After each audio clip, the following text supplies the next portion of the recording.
एक रात में एक छोटे से गांव में एक सुनसान जगह पर एक आदमी जलती हुई आग के पास बैठा है। उसके हाथ में एक पुरानी किताब है जिसे वो बड़े ध्यान से पढ़ रहा है। उसकी आंखों में अजीब सी चमक है। पास ही एक छोटी सी झोपड़ी खड़ी है जिसमें एक बूढ़ा व्यक्ति विक्रम वथल नाम का एक तपस्वी बैठा है। तारानकन विक्रम वथल तारानकन धीरे से बुदबुदाते हुए, यह आकाश, ये धरती, सब कुछ माया है। जो इस संसार को समझेगा वही सच्चे ज्ञान तक पहुंच पाएगा। वो किताब को बंद करता है और सामने रखी जलती हुई आग में झांकता है। योजक चिन्ह, योजक चिन्ह, योजक चिन्ह। तारानकन विक्रम वथल गांव वालों को बताता है, तारानकन तारानकन, इस गांव में कुछ अजीब घटनाएं हो रही है। लोग अचानक गायब हो जा रहे हैं। घर में ताले लगे होते हैं लेकिन कोई अंदर नहीं होता। रात में बिल्लियों की तरह चीखने की आवाजें आती हैं और कभी कभी तो मुझे महसूस होता है कि कोई मुझे देख रहा है। गांव वाले डर के मारे विक्रम वथल के पास आते हैं। वे उसकी मदद मांगते हैं। विक्रम वथल अपनी घबराई हुई आंखों से उन्हें देखता है। तारानकन विक्रम वथल तारानकन तारानकन, ये सब कुछ आसान नहीं है। इस गांव में एक भूतिया शक्ति का वास है और ये शक्ति, ये कभी भी किसी को भी अपना शिकार बना सकती है। गांव वाले डर से कांपने लगते हैं। विक्रम वथल उन्हें समझाता है कि इस भूतिया शक्ति से लड़ने के लिए एक खास उपाय है, लेकिन इसके लिए उन्हें एक खतरनाक यात्रा पर जाना होगा। तारानकन विक्रम वथल गांव वालों से, तारानकन तारानकन, हमारे गांव में एक पुरानी हवेली है। वहां वो अंधेरे की शक्ति निवास करती है। हमें उस हवेली में जाना होगा और उस शक्ति का सामना करना होगा। अगर हम उसे हराने में सफल हो गए तो ये सब खत्म हो जाएगा। लेकिन याद रखना, ये काम किसी के अकेले करने का नहीं है। गांव वाले सोच में पड़ जाते हैं, लेकिन विक्रम वथल की बातों में उन्हें एक उम्मीद नजर आती है।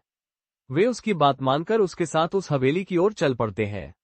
योजक चिन्ह, योजक चिन्ह, योजक चिन्ह। तारानकन हवेली में घुसने से पहले विक्रम वथल तारानकन तारानकन, जो भी अंदर जाएगा उसे अपनी जान की कीमत नहीं लगानी चाहिए। हम जो देखेंगे वो असल में हमसे कहीं ज्यादा खतरनाक होगा। तुम्हें अपनी आत्मा को मजबूत करना होगा और उस भूतिया शक्ति को हराने के लिए दिल में साहस होना चाहिए। सभी डरते हुए हवेली के भीतर प्रवेश करते हैं। अचानक हवेली की दरवाजे बंद हो जाते हैं। अंधेरे में घबराहट का माहौल बन जाता है। योजक चिन्ह, योजक चिन्ह, योजक चिन्ह। तारानकन हवेली में तारानकन, अचानक एक गहरी आवाज गूंजती है। तारानकन आवाज, तारानकन तारानकन, तुम लोग क्या समझते हो? मुझे हराना इतना आसान है? मैं यहाँ का मालिक हूँ। अगर तुम मेरी शक्ति को चुनौती दोगे तो तुम्हारी आत्मा मेरी हो जाएगी। एक अंधेरे साए के रूप में वो शक्ति सामने आती है। विक्रम वथल अपनी आंखों में एक अजीब सी चमक लिए हुए उससे सामना करता है। तारानकन विक्रम वथल तारानकन तारानकन, तुमने हमारी खुशियां छीनी है, हमारे आत्मविश्वास को तोड़ा है, लेकिन अब तुम्हारा अंत होगा। तुम्हारी शक्ति का कोई अस्तित्व नहीं है अगर हम सब मिलकर इसका सामना करें। विक्रम वथल अपनी किताब से एक मंत्र पढ़ता है और अचानक हवेली के चारों ओर एक तेज रोशनी फैल जाती है। वो शक्ति चीखती है और धीरे धीरे गायब हो जाती है। योजक चिन्ह, योजक चिन्ह, योजक चिन्ह। तारानकन कहानी का अंतः तारानकन तारानकन। गांव वाले विक्रम वथल को धन्यवाद देते हुए बाहर निकलते हैं। तारानकन विक्रम वथल तारानकन तारानकन, याद रखो, जो डर के सामने खड़ा हो जाता है वही सच्चा योद्धा होता है। डर से भागने से कभी मुक्ति नहीं मिलती, बल्कि उसे स्वीकार कर उसका सामना करना ही सच्चा साहस है। गांव वाले मुस्कुराते हुए विक्रम वथल का आभार व्यक्त करते हैं और वह फिर अपनी साधना में लीन हो जाता है।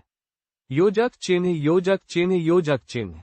तारानकन कहानी का संदेश, तारानकन तारानकन, कभी भी डर के आगे झुकना नहीं चाहिए। साहस और विश्वास से ही हम किसी भी संकट का सामना कर सकते हैं। अगर हम अपने अंदर की शक्ति को पहचान लें तो कोई भी अंधेरा हमें हराने में सक्षम नहीं होता।